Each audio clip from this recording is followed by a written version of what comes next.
നടത്തുന്നവൻ എന്നും നടത്തുന്നവൻ, ചെങ്കടലിൻ മധ്യേയും നടത്തുന്നവൻ. നടത്തുന്നവൻ എന്നും നടത്തുന്നവൻ, ചെങ്കടലിൻ മധ്യേയും നടത്തുന്നവൻ. പുലർത്തുന്നവൻ എന്നും പുലർത്തുന്നവൻ, ഈ ലോകയാത്രയിലും പുലർത്തുന്നവൻ. പുലർത്തുന്നവൻ എന്നും പുലർത്തുന്നവൻ, ഈ ലോകയാത്രയിലും പുലർത്തുന്നവൻ.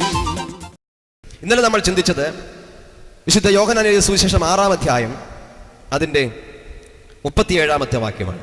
പിതാവ് എനിക്ക് തരുന്നൊക്കെയും എൻ്റെ അടുക്കൽ വരും, എൻ്റെ അടുക്കൽ വരുന്നവനെ ഞാൻ ഒരു നാളും തള്ളിക്കളയുകയില്ല.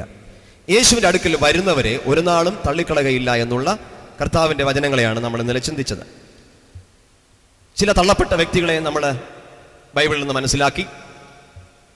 ആരെയാണ് തള്ളിക്കളയാത്തത് എന്ന് നമ്മൾ ചിന്തിച്ചു.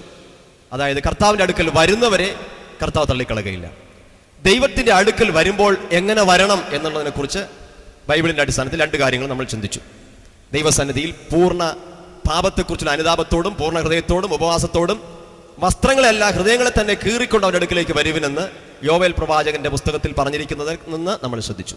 രണ്ടാമതായി നമ്മൾ എബ്രായർക്ക് ലേഖനം 11-ാം അധ്യായം 6-ാം വാക്യത്തിൽ പറഞ്ഞിരിക്കുന്ന ആ ഭാഗം, കർത്താവിൻ്റെ അടുക്കൽ വരുന്നവൻ ദൈവം ഉണ്ട് എന്നും തന്നെ അന്വേഷിക്കുന്നവർക്ക് പ്രതിഫലം കൊടുക്കുന്നു എന്നും വിശ്വസിക്കേണ്ടതല്ലയോ? വിശ്വാസത്തോടെ വരണം. അത് എങ്ങനെയുള്ള വിശ്വാസം? ദൈവമുണ്ടെന്നും അവൻ അന്വേഷിക്കുന്നവർക്ക് പ്രതിഫലം കൊടുക്കുന്നു എന്നും വിശ്വസിക്കേണ്ടതല്ലയോ? അത് നമ്മൾ ചിന്തിച്ചു. ഇന്ന് കർത്താവിനെ അന്വേഷിച്ച് വന്ന, യേശുവിനെ അന്വേഷിച്ച് ഒരു കൂട്ടം, കർത്താവ് തന്നെ അന്വേഷിക്കുന്നവർ പ്രതിഫലം കൊടുക്കുന്നു. ഇപ്പൊ യേശുവിനെ അന്വേഷിച്ച് വന്ന ഒരു കൂട്ടത്തെ കുറിച്ചാണ് നിങ്ങളോട് ഞാനിന്ന് പറയാനായിട്ട് പോകുന്നത്. Praise the Lord. ഇന്നലെ നമ്മൾ യോഹന്നാൻ 6:37 വായിച്ചു. ഇന്ന് നമ്മൾ യോഹന്നാൻ 6:27 വായിക്കുന്നു. ഇന്നത്തെ ചിന്തയ്ക്കായിട്ട് എടുത്തിരിക്കുന്ന വിശുദ്ധ വേദഭാഗം യോഹന്നാന്റെ സുവിശേഷം 6-ാം അധ്യായം 27-ാം വാക്യം. നശിച്ചു പോകുന്ന ആഹാരത്തിനായിട്ടല്ല, നിത്യജീവനിലേക്ക് നിലനിൽക്കുന്ന ആഹാരത്തിനായിട്ട് തന്നെ പ്രവർത്തിപ്പിൻ. അത് മനുഷ്യപുത്രൻ നിങ്ങൾക്ക് തരും, അവനെ പിതാവായി ദൈവം മുദ്രയിട്ടിരിക്കുന്നു എന്നുത്തരം പറഞ്ഞു. 2 തരം ആഹാരത്തെക്കുറിച്ച് യേശു ഇവിടെ പ്രതിപാദിക്കുന്നുണ്ട്.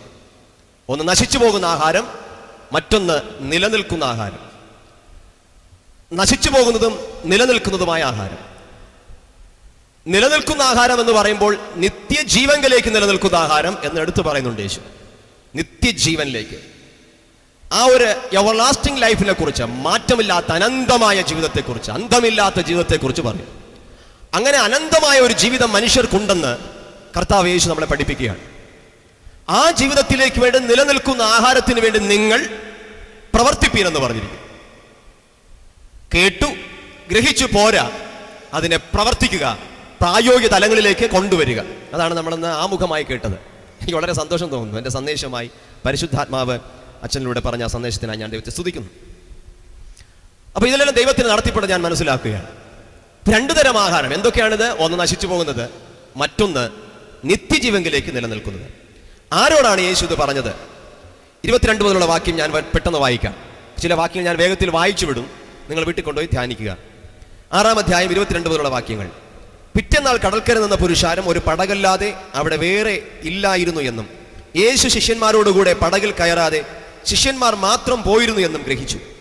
എന്നാൽ കർത്താവ് വാഴ്ത്തിയിട്ട് അവർ അപ്പം തിന്ന സ്ഥലത്തിന് അരികെ തിബര്യാസിൽ നിന്ന് ചെറുപടകുകൾ എത്തിയിരുന്നു. യേശു അവിടെ ഇല്ല, ശിഷ്യന്മാരും ഇല്ല എന്ന് പുരുഷാരം കണ്ടപ്പോൾ തങ്ങളും പടക് കയറി യേശുവിനെ തിരഞ്ഞു കവർന്നവുമിലെത്തി. കടലക്കരെ അവനെ കണ്ടെത്തിയപ്പോൾ, റബ്ബി, നീ എപ്പോൾ ഇവിടെ വന്നു എന്ന് ചോദിച്ചു. അതിന് യേശു.